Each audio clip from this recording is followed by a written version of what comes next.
Hello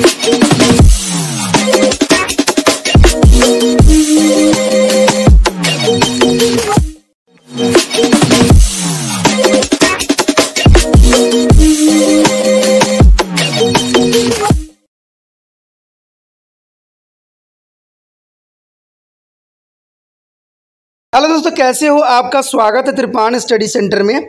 आज जो हम करने जा रहे हैं गृह विज्ञान यानी होम साइंस जो है क्लास 12th NIOS बोर्ड का चैप्टर नंबर 3 परिवार, स्वास्थ्य एवं सुरक्षा।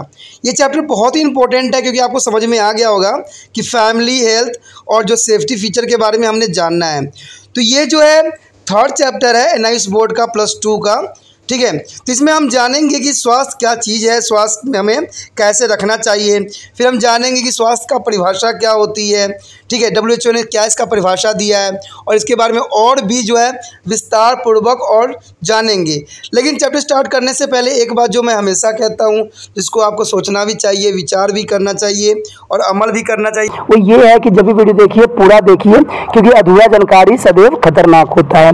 साथ में एक इम्पोर्टेंट बात ये भी रहती है कि अगर आप पहली बार वीडियो देख रहे हो तो लाइक शेयर सब्सक्राइब जरूर कीजिए। देखिए दोस्तों, लाइक कीजिएगा तो इससे ये होता है कि बनाने वाले का जो मनोबल होता है वो बढ़ता है और आपके लिए अच्छा से अच्छा करने की सदैव कोशिश करता है। तो लाइक जरूर कीजिए और लाइक करके मुझे प्रोत्साहित कीजिए, जिससे मैं आपके लिए अच्छा से अच्छा और भी बेस्ट बना सकूं। और शेयर करना तो कहते हैं जग कल्याण के समान है। अगर आप दूसरे जरूरतमंद बच्चे हैं उनको अगर शेयर करते हैं और उन तक ये वीडियो पहुंचाते हो तो इससे ये होता है कि अगर उनकी आवश्यकता थी और वो उसी वीडियो की प्रतीक्षा में थे और आपके थ्रू वो मिल गया है तो वो आपकी शुक्रिया अदा करेंगे और आपको धन्यवाद देंगे और आपको जो है अच्छा भी कहेंगे, ठीक है। और सब्सक्राइब करना इसलिए इम्पोर्टेंट है कि आप वीडियो तब भेजोगे ना अपने दोस्तों के पास जब आपके पास ही पता लगेगा कि ये वीडियो उनके लिए है। तो सब्सक्राइब करोगे तभी आप तक इसका नोटिफिकेशन जो है मिलेगा और सही समय पर जो है दूसरे बच्चों को भी हेल्प कर पाओगे। दोस्तों, आप सोचते होंगे कि त्रिपान स्टडी सेंटर जो है सिर्फ वो जो है NIOS बोर्ड के लिए ही वीडियो बनाता है या सिर्फ एक ही क्लास के लिए वीडियो बनाता है। ऐसा नहीं है दोस्तों, ये जो है कई मायनों में हर जगह जो है हेल्पफुल है, क्योंकि ये जो है 8th class 9th 10th 11th 12th CBSE के सभी चैप्टरों को जो है कवर करता है। प्लस जो है NIOS बोर्ड 10th हो या +2 हो सभी सब्जेक्टों को कवर करता है। प्लस जो है ये पंजाब यूनिवर्सिटी के 1st सेमेस्टर से लेके 6th सेमेस्टर तक 8 सब्जेक्टों को जो है कवर करता है। और जो है BA जो है BA के बाद जो है MA है। MA में जिन बच्चों की जो प्रॉब्लम होती है उनको भी सोल्यूशन करने के लिए त्रिपान स्टडी सेंटर सदैव अग्रसर है। तो कहते हैं इतना हेल्पफुल हो जाने के बाद भी अगर त्रिपान स्टडी सेंटर को आप सब्सक्राइब नहीं करते हो तो आप दूसरे बच्चों को भी हेल्प नहीं कर पाओगे। तो सोचिए मत, विचार मत कीजिए, अभी त्रिपान स्टडी सेंटर को सब्सक्राइब कीजिए, लाइक कीजिए, शेयर कीजिए और दोस्तों के साथ इसको व्हाट्सएप स्टेटस पे लगाइए। ठीक है दोस्तों, ये तो था आपके लिए। अब देखते हैं हमारे आज सिलेबस में क्या है। परिवार क्या है? देखिए, परिवार सार्वभौमिक होती है और इसमें विवाहित पुरुष, महिला व उनके बच्चे शामिल होते हैं। परिवार का अर्थ कुछ संबोधित कुछ समूह जो एक ही घर में रहते हैं।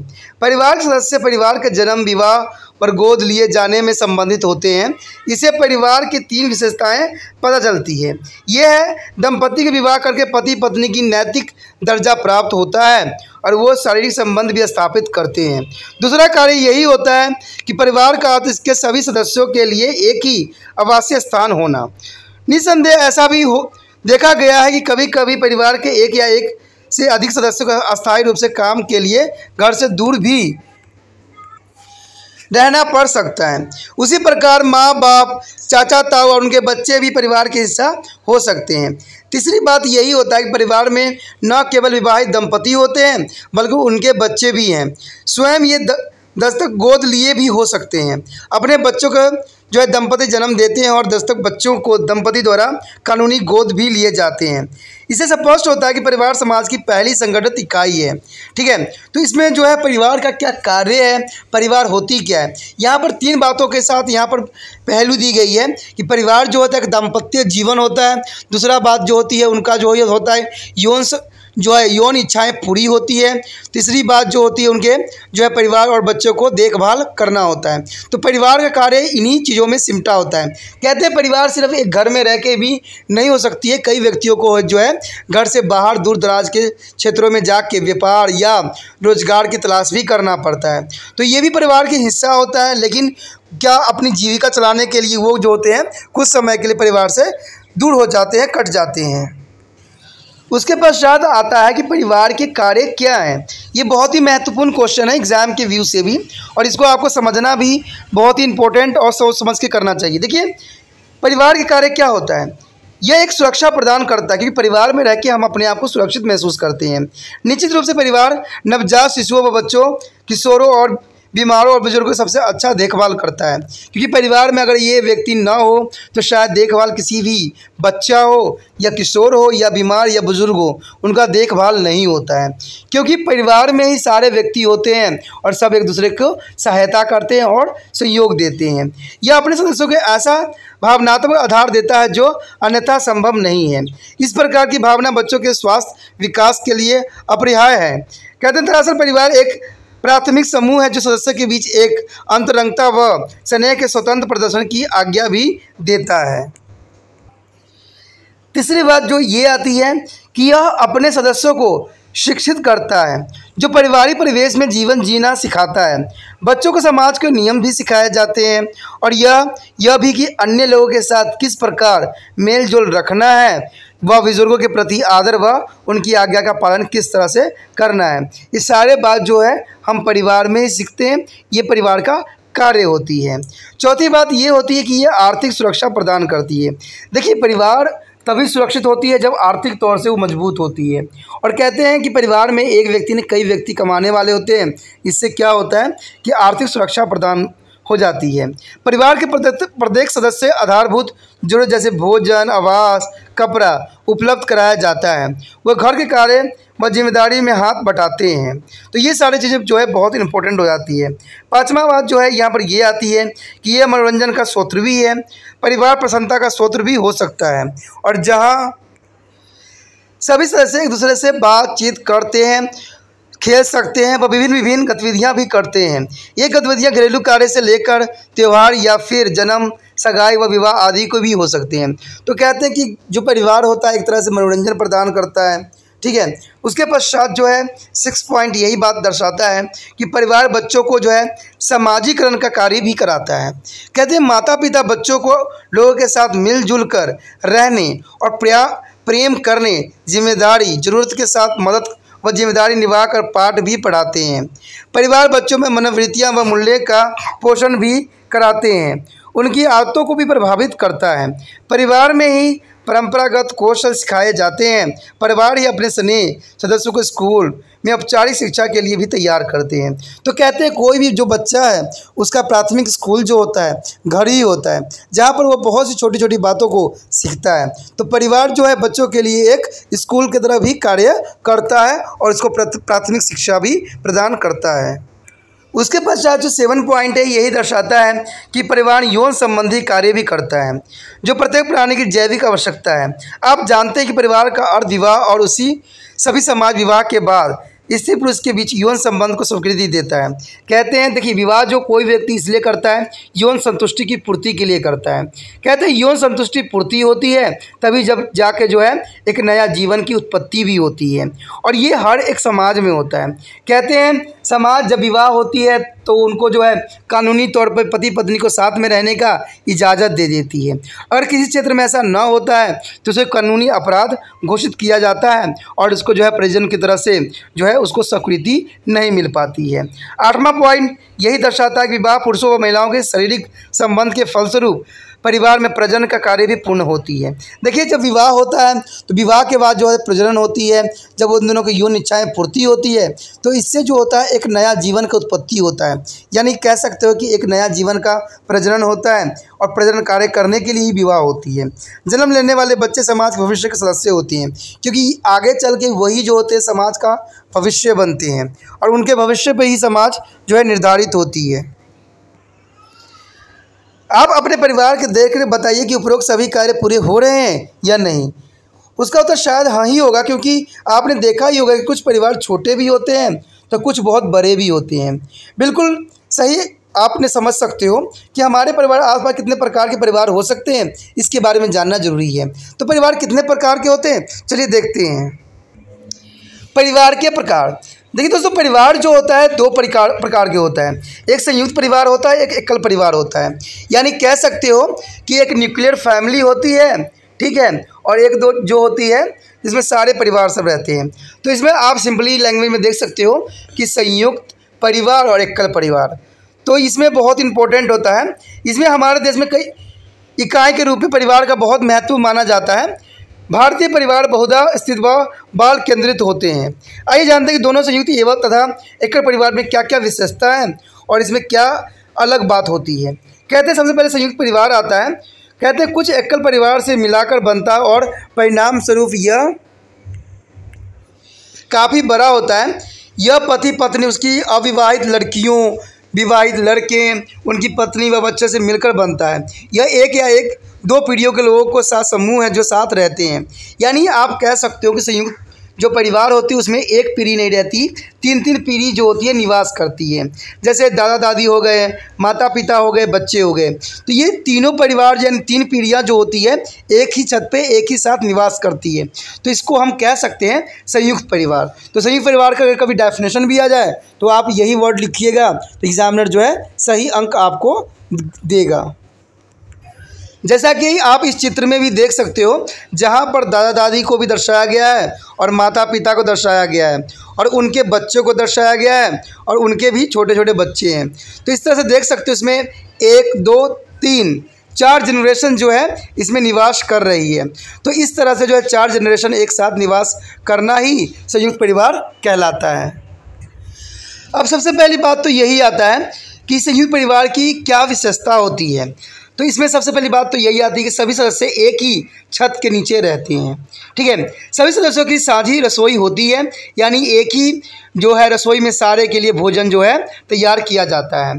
सभी सदस्य परिवार की संपत्ति के हिस्सेदार होते हैं और संयुक्त परिवार का सबसे बड़ा पुरुष परिवार का वित्तीय संचालन व संपत्ति देखता है। यानी परिवार का खर्च एक ही वित्तीय स्रोत से चलता है। तो ये जो होता है संयुक्त परिवार की एक विशेषता होती है, जिसमें एक को मात बनाया जाता है, यानी एक को जो है घर का मुखिया बना जाता है और वही मुखिया जो होता है पूरा घर को संचालन करता है। बाकी सदस्य जो होते हैं कमा के जो है मुखिया को पैसे देते हैं। तो उसी रूल रेगुलेशन पे जो है रूल रेगुलेशन बनती है।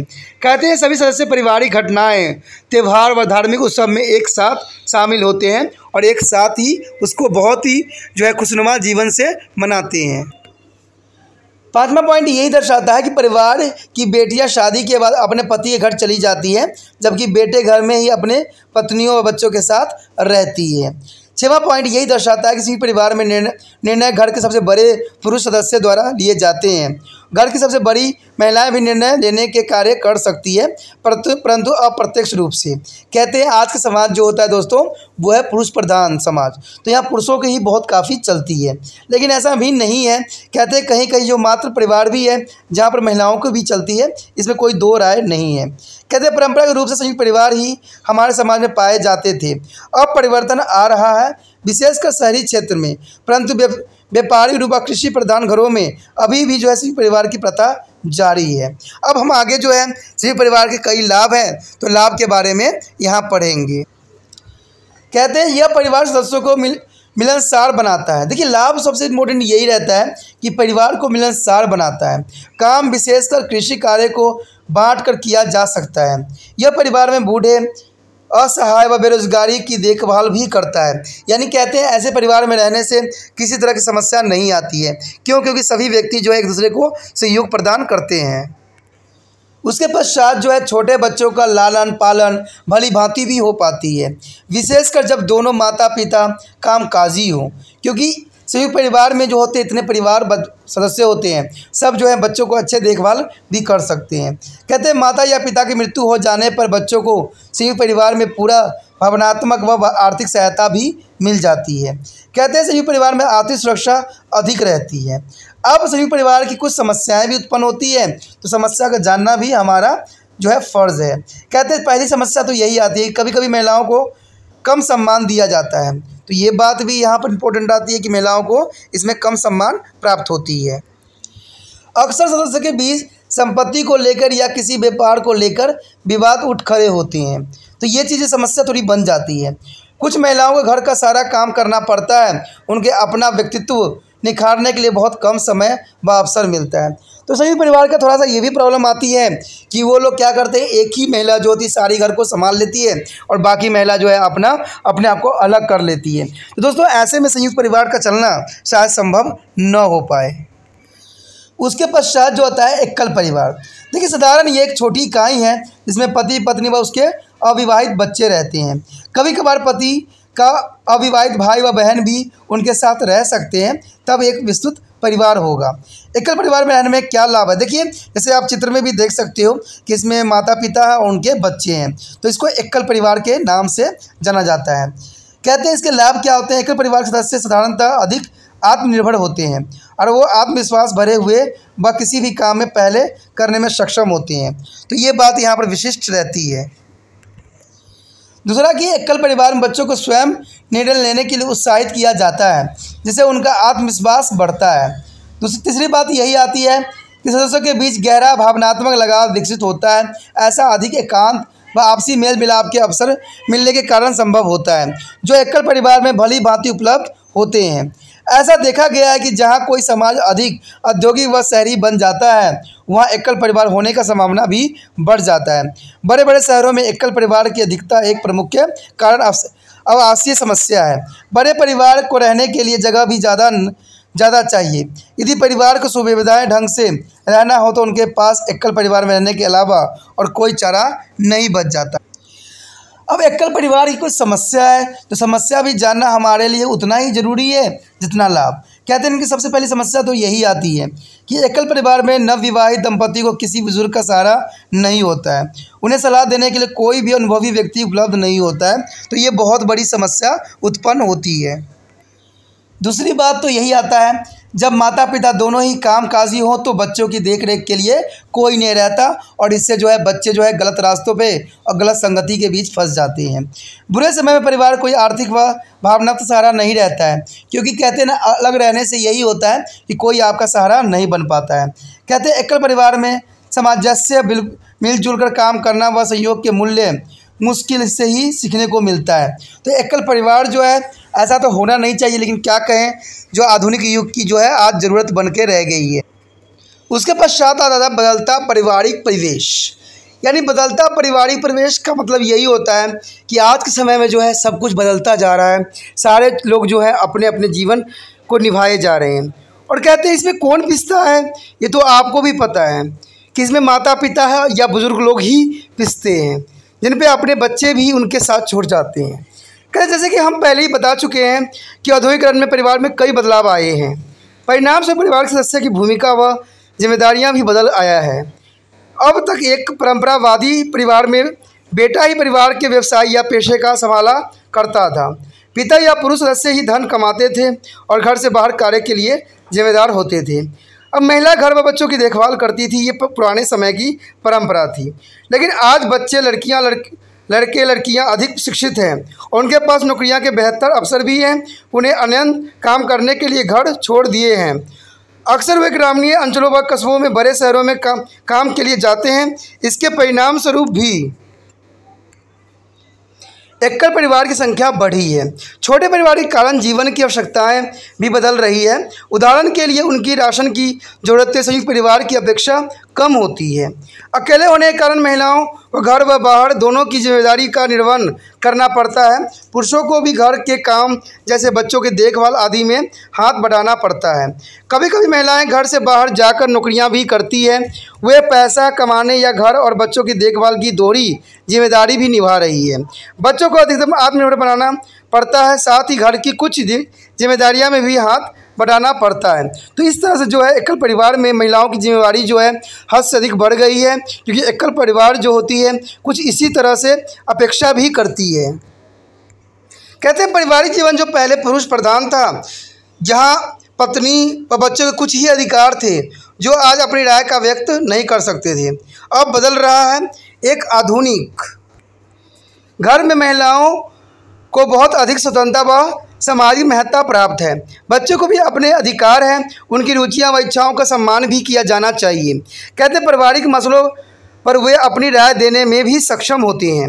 संयुक्त परिवार में जो कार्य दादा दादी, चाचा चाची व भाई बहनों के कारण विभाजित थे, वो एकल परिवार में केवल माता पिता पर ही केंद्रित हो गया है। तो देखिए ये बातें बहुत ही अलग दर्शाता है कि जहाँ पर दादा दादी, भाई बहन, चाचा चाची सबकी विचारधारा बच्चों में जाती थी, आज जो है सिर्फ माता पिता पे ही केंद्रित है। जैसे माता पिता रहेंगे वैसे ही उनके बच्चे का प्रवेश बनता है, क्योंकि एकल परिवार अपने बाकियों के परिवार के संबंधियों से काफ़ी दूर रहता है।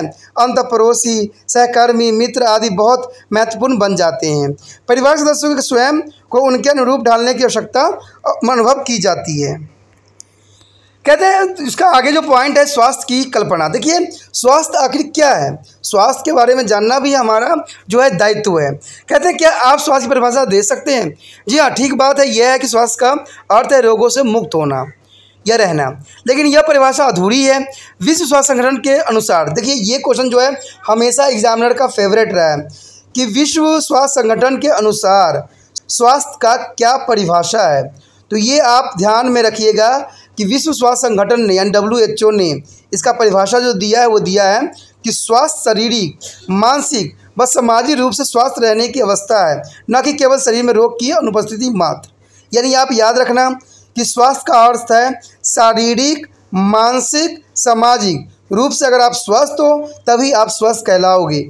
अगर इसमें से आपका शारीरिक या मानसिक कोई भी बाधित है तो आप स्वस्थ नहीं हो। यानी बाधित का अर्थ यही होता है कि आप किसी चीज़ से परेशान हो, चाहे मानसिक तनाव है आपके मन में, ठीक है, चाहे शरीर में कुछ प्रॉब्लम है, तो आप स्वस्थ नहीं हो। तो ये डेफिनेशन जो है WHO ने परिभाषित किया है और इसको ही आपको याद रखना है।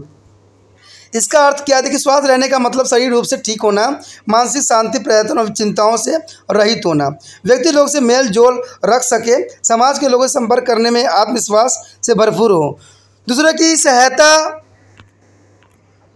कर सके व उनकी ज़रूरत के समय संवेदनशील रहे, यही स्वास्थ्य है। क्या आप अच्छे स्वास्थ्य के कुछ संकेत की सूची बना सकते हैं? चलिए हम देखते हैं कि अच्छे स्वास्थ्य के कौन कौन से संकेत हमारे समक्ष प्रकट होती है। देखिए जैसे कि यहाँ पर आपके समक्ष चार्ट प्रस्तुत हुआ है, इसमें आप देख सकते हो कि अच्छा स्वास्थ्य किसे कहते हैं। देखिए शारीरिक रूप से स्वस्थ होने का क्या मतलब है? कहते हैं उचित आसन होना चाहिए, औसत भार व लंबाई भी होना चाहिए, शरीर के अंग ठीक से काम कर रहे हों, साफ व स्वच्छ त्वचा हो, चमकीली आँखें हों, स्वच्छ श्वसन हो, अच्छी भूख हो। तो ये चीज़ें जो होती है शारीरिक चीज़ों के अंतर्गत आती है। अगर इसमें से कोई भी कार्य अगर आप सुचारू रूप से नहीं कर रहे हो तो इसका मतलब जो है शारीरिक रूप से आप बीमार हो। उसके पश्चात आता है मानसिक। मानसिक में क्या आता है? प्रसन्न रहना, संतुष्ट रहना, आत्मविश्वासी होना और लोगों की आवश्यकताओं के लिए संवेदनशील रहना, तनाव व अवसाद रहित शांत रहना। तो ये चीज़ें जो होती है मानसिक तौर से आपके समक्ष होना चाहिए। उसके पश्चात है सामाजिक। देखिए सामाजिक क्या होता है? लोगों से मेल जोल बढ़ाने वाला होना चाहिए, सुखद व भाव भंगिता होना चाहिए, दूसरे की सहायता करना चाहिए, दूसरे के प्रति जिम्मेदारी का भाव भी आपके समक्ष होना चाहिए। तो ये तीनों चीज़ जो होती है अच्छे स्वास्थ्य का उदाहरण है, अच्छे स्वास्थ्य का लक्षण है। अगर इन तीनों चीज़ों में से अगर कोई भी चीज़ आपके समक्ष नहीं है तो आप कह सकते हो या तो आप शारीरिक रूप से बीमार हो या मानसिक रूप से या सामाजिक रूप से आप बीमार हो। अब कहते हैं पारिवारिक स्वास्थ्य को प्रभावित करने वाला कारक कौन कौन से हैं। देखिए एक परिवार में अलग ज़रूरतें आवश्यकताएं वाले लोग रहते हैं, जैसे बूढ़े, जवान, महिला, पुरुष। सबसे पहली बात तो यहाँ पर यही आता है पोषक आहार। हमें भोजन की आवश्यकता क्यों होती है?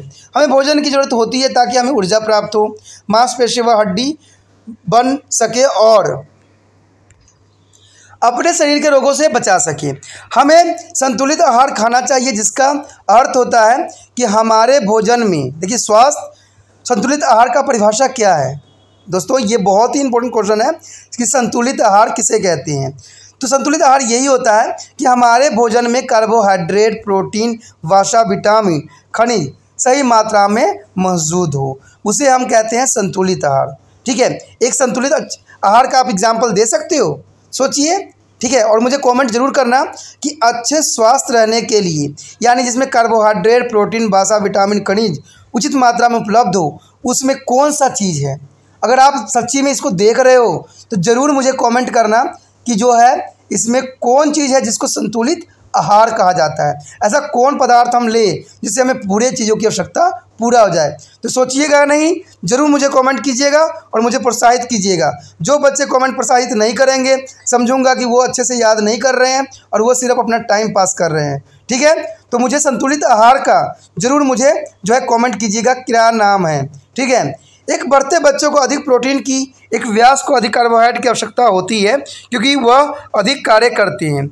रोगी व्यक्ति के लिए रोग के आधार पर अलग ही भोजन की आवश्यकता होती है। मधुमेह के रोगियों को मीठा नहीं दिया जाना चाहिए। भोजन सही वक्त पर किया जाना चाहिए। हमें बीच बीच में खाने की आदत पर रोक लगानी भी चाहिए। बच्चों को विशेष रूप से खाने के प्रति मीन मेख निकालने वाले नहीं होना चाहिए और फल व सब्जियां खानी चाहिए। उन्हें अधिक तला भुना व हैमबर्गर या पिज़्ज़ा जैसे फास्ट फूड की बचना चाहिए। बच्चों के भोजन में चॉकलेट, मीठा व कोला जैसे पेय पदार्थ की काफ़ी कम होने चाहिए क्योंकि ये चीज़ों से क्या होता है, बच्चों का सेहत जो है ख़राब हो जाता है। तो ये चीज़ें बहुत ही इंपॉर्टेंट और मायने रखती है। उसके बाद है व्यक्तिगत स्वास्थ्य। देखिए, जो व्यक्तिगत स्वास्थ्य की बात कही गई है इसमें 4 जो है महत्वपूर्ण पहलू है। एक है स्वच्छता, दूसरा है व्यायाम, उसके बाद आराम व नींद और स्वच्छ आदतें। ये चारों चीज़ें जो होती है मुख्य पहलू होती है किसी व्यक्तिगत स्वास्थ्य के लिए। अगर आप स्वस्थ हो तो इन चीज़ों का होना बहुत ही ज़रूरी होता है। अब इसके बारे में हम थोड़ा विस्तार से जानेंगे। सबसे पहले हम जानेंगे स्वच्छता। आखिर स्वच्छता का अर्थ क्या होता है? स्वच्छता का अर्थ यही होता है कि हाथों के नियमित रूप से सफाई की जानी चाहिए। हम दिन भर में फर्नीचर, किताबें, सिक्के, नोट व जानवरों को लगातार छूते रहते हैं। इन सब में बीमारी के जीवाणु होते हैं जो हमारे हाथों और उंगलियों द्वारा हमारे शरीर के अंदर भागों में प्रवेश कर जाते हैं या भोजन द्वारा हमारे मुंह में भी पहुंच जाते हैं। इन सब माध्यमों द्वारा किसी भी प्रकार के संक्रमण के बचने के लिए याद रखें कि मुंह में हाथ न डालें। कभी भी पुस्तक के पन्नों या उंगलियों के थूक लगाकर न पलटे।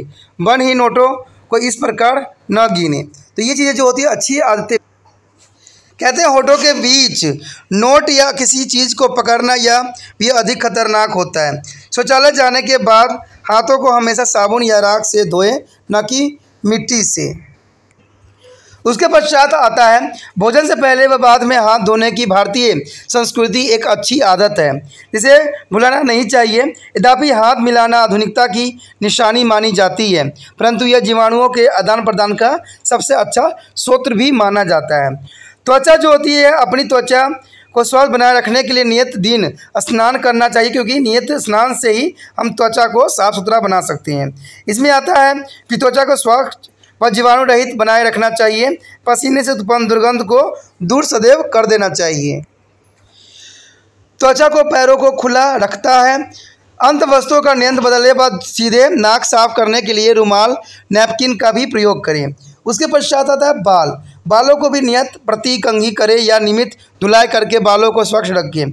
ऐसा करने में बाल स्वस्थ व जुए हुए रूसी रहित हो जाते हैं। समय समय पर बालों को तेल या मालिश अधिक जरूरी भी पड़ती है। उसके पश्चात आता है दांत। देखिए, दांतों की सफाई दिन में 2 बार की जानी चाहिए। एक बार प्रातः जागने के बाद और एक बार सोने से पहले। प्रत्येक बार भोजन करने के बाद मुंह की अच्छी प्रकार से सफाई नियमित आवश्यक है। इससे दांतों के बीच फंसे अन्न के कण निकल जाते हैं। अधिक मिठाई और चॉकलेट भी हमारे दांत व मसूड़े दोनों के लिए हानिकारक होते हैं। यदि दांत व मसूड़े स्वच्छ नहीं है तो सांस दुर्गंधित युक्त हो जाती है। नाक से सांस लेना। देखिए, हमेशा नाक से ही सांस ले, मुंह से नहीं।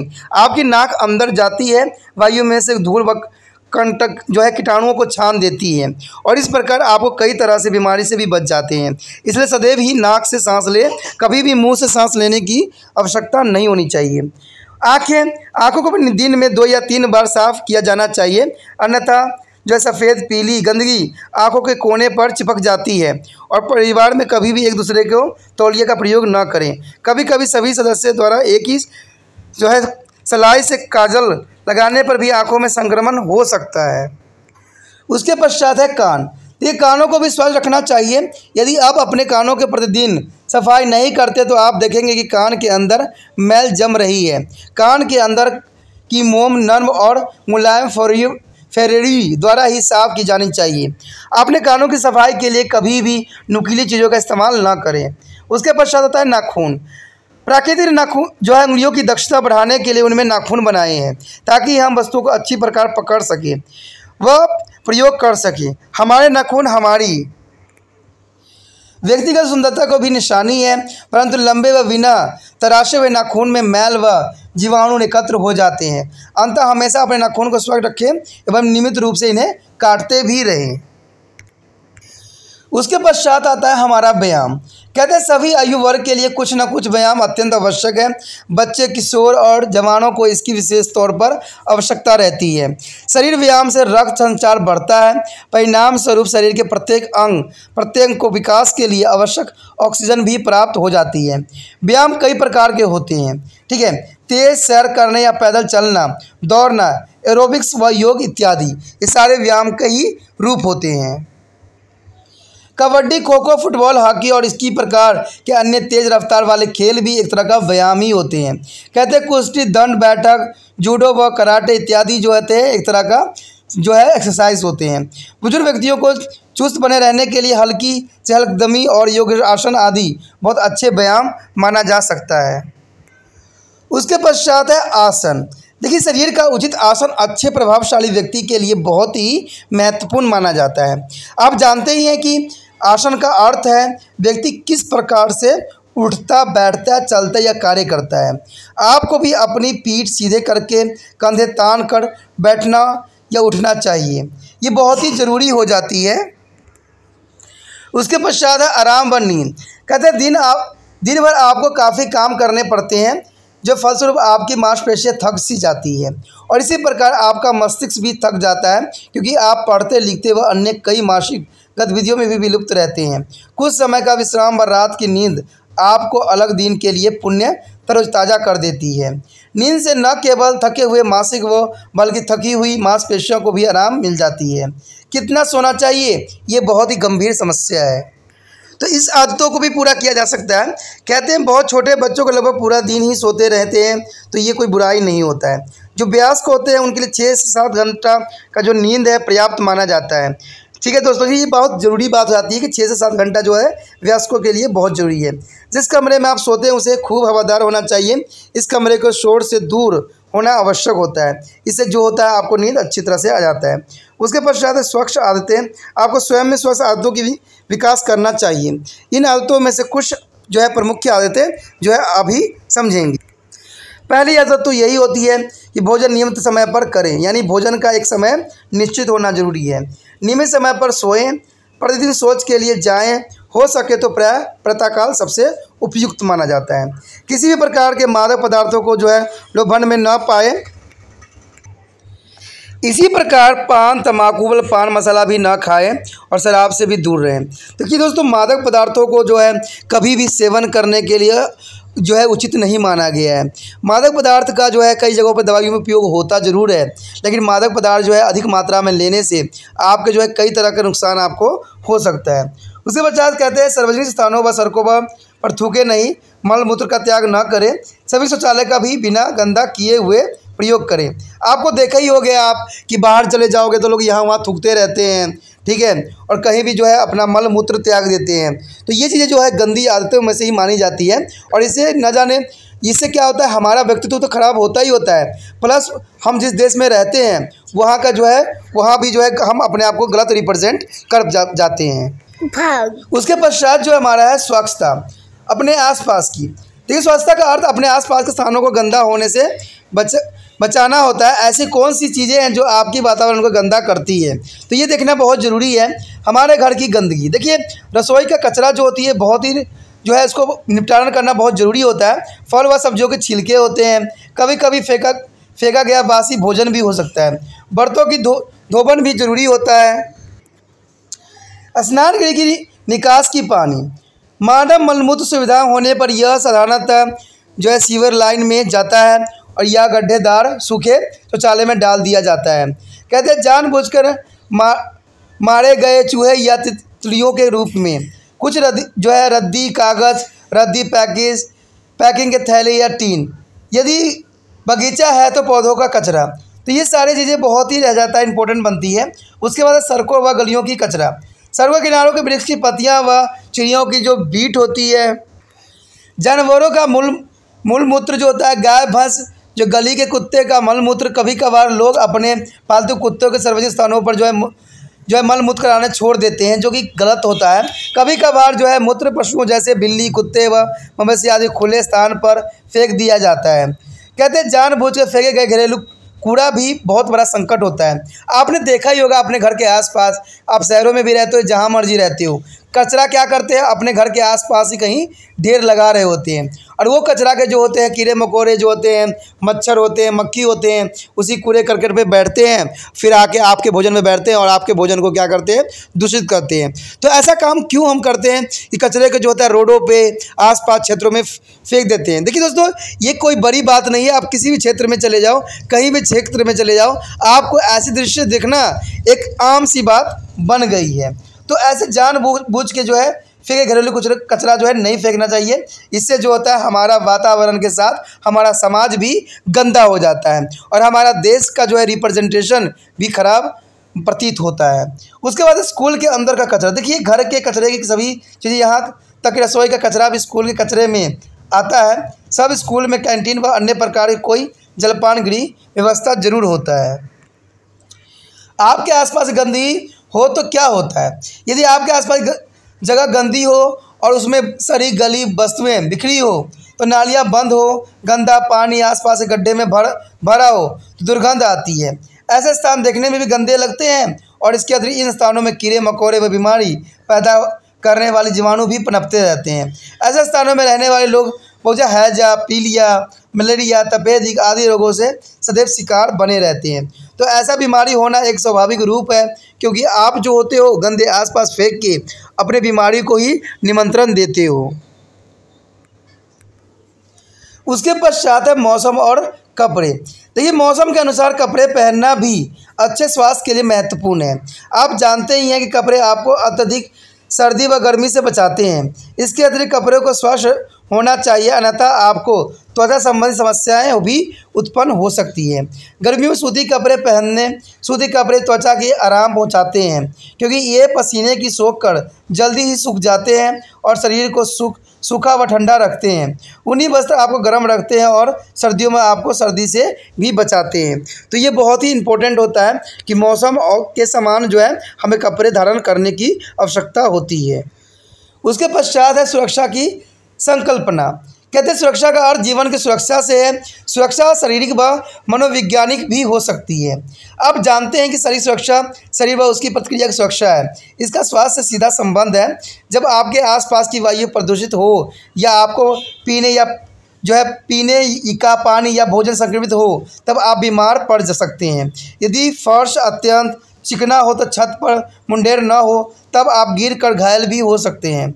बिजली के तार, उपकरण व स्विच, नुकीले औजार या रसोई घर में आग, टूटी कांच की खिड़कियां आदि जिनके संपर्क में आप जाते हैं या उन्हें आप प्रयोग करते हैं, तो आप घायल भी हो सकते हो। अपने शरीर की रक्षा के लिए आपको सुनिश्चित करना होगा कि आपका घर, स्कूल, रहने व काम करने के लिए सुरक्षित स्थान है। आप स्वयं भी सुरक्षा के इन नियमों का पालन कर सकते हो। केवल यही नहीं बल्कि अन्य लोगों को भी आपके सुरक्षा के नियमों का पालन कराने का कहना चाहिए। मनोवैज्ञानिक सुरक्षा का तात्पर्य है कि आप अपने आसपास के लोगों के विषय में कैसा महसूस करते हो। यह इस बात पर निर्भर करता है कि आपका लालन पालन किस प्रकार हुआ है। ये बहुत ही इम्पोर्टेंट बात रखता है। माता पिता अपने बच्चों की देखभाल बड़े प्रेम से करते हैं। वे बच्चों को परिवार, संबंधों, रीति रिवाजों व समाज के नियमों के विषय में बताकर बच्चों का जो है समाजीकरण करते हैं। वे बच्चों में नीतियों और मूल्य का समावेश भी करते हैं, ताकि बच्चे स्वयं को जो है अनुशासित करके दूसरे के साथ भी सदैवपूर्ण ढंग से रह सकें।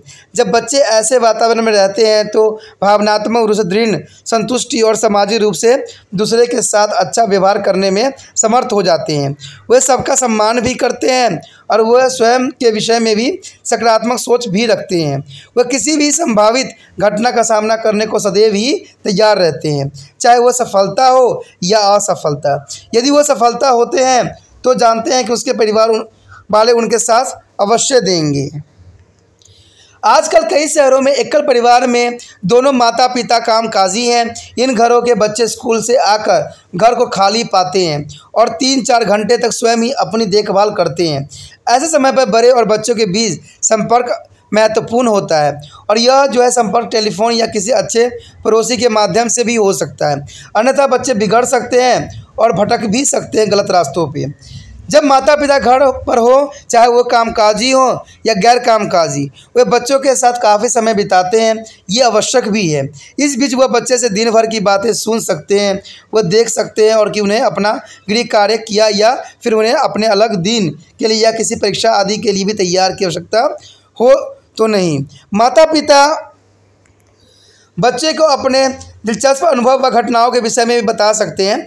यह पूरा प्रयोग माता पिता बच्चों के नज़दीक लाने के लिए भी हो सकता है। वे बच्चों को यह बताने के लिए कि माता पिता बच्चों का ख्याल रखते हैं, वह उन्हें प्यार भी करते हैं और यह भी कि ज़रूरी है कि समय वे अपने बच्चों के साथ दें। यह कहने की आवश्यकता नहीं है कि यह सब मानसिक रूप से सुरक्षित बच्चों के बनने के लिए भी माता पिता का निवेश अवश्य होता है। उसके पश्चात है बाल पोषण से सुरक्षा। देखिए, बाल पोषण शारीरिक यौन जनित या मानसिक हो सकता है। ये चाहे किसी भी रूप में क्यों न हो, वर्ज्य और बच्चों की सुरक्षा के लिए घातक है। शारीरिक प्रताड़ना में जो है वयस्कों द्वारा बच्चों को पीटा जाता है और कमरे में बंद करके उसे सजा भी दी जाती है या फिर किसी एक विशेष मुद्रा में लंबी अवधि तक बिठा दिया जाता है। यौन शोषण जो है का अर्थ है बच्चों को वर्जनित यौन व्यवहार में लिप्त करना। मानसिक शोषण में बच्चों को मानसिक प्रताड़ना दी जाती है, उसको कहा जाता है कि तुम किसी काम को नहीं कर सकते हो। भावनात्मक चोट पहुंचाकर या सामाजिक रूप से बच्चों का जो है बहिष्कार करके भी मानसिक आघात पहुंचाने का प्रयास किया जाता है। अंततः इन सब से बच्चों को सुरक्षा की जानी चाहिए। उसके पश्चात है धूम्रपान, मदिरा व मादक पदार्थों से सुरक्षा। देखिए दोस्तों, कहते हैं धूम्रपान, मदिरापान व मादक पदार्थों का सेवन साधारणतः मित्रों के दबाव के कारण या खेल खेल में किया जाता है, परंतु बच्चे शीघ्र ही उसके आदी हो जाते हैं और फिर उनकी वापसी का कोई रास्ता नहीं नजर आता है।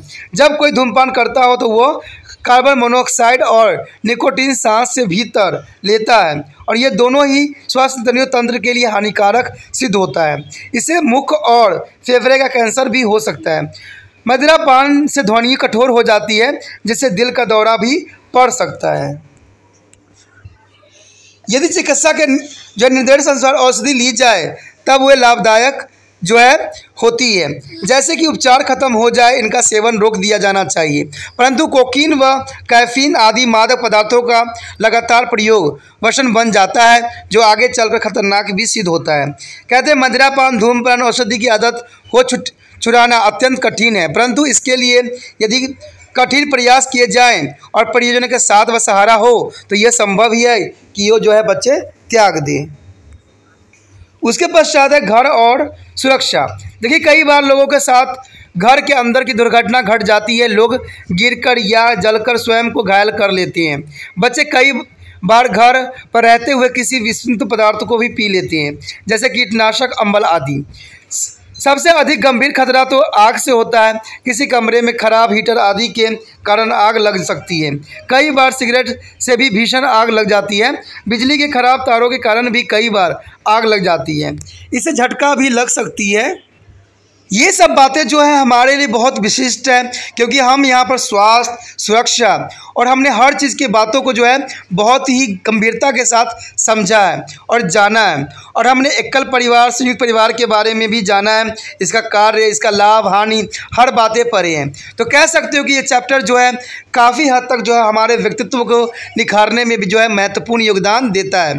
तो ये चैप्टर जो है हर एक बच्चों के लिए, हर एक क्लास के लिए बहुत इंपॉर्टेंट है। लेकिन ये जो है +2 NIOS बोर्ड के लिए जो है गृह विज्ञान बहुत ही इंपॉर्टेंट रखता है और इसको आपको समझना चाहिए। इसके वो क्वेश्चन आंसर जो है दोस्तों समय आने पे मैं ज़रूर दूंगा, तो आप लोग बने रहिए त्रिपान स्टडी सेंटर के साथ। इसी के साथ जो है दोस्तों हमारा टॉपिक आज खत्म हो रहा है।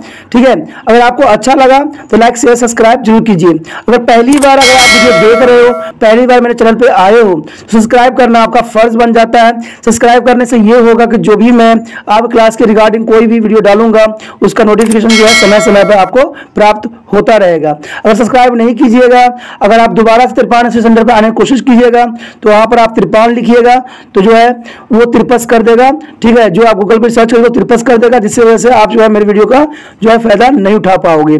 तो सोचिए मत, विचार मत कीजिए, सब्सक्राइब कीजिए।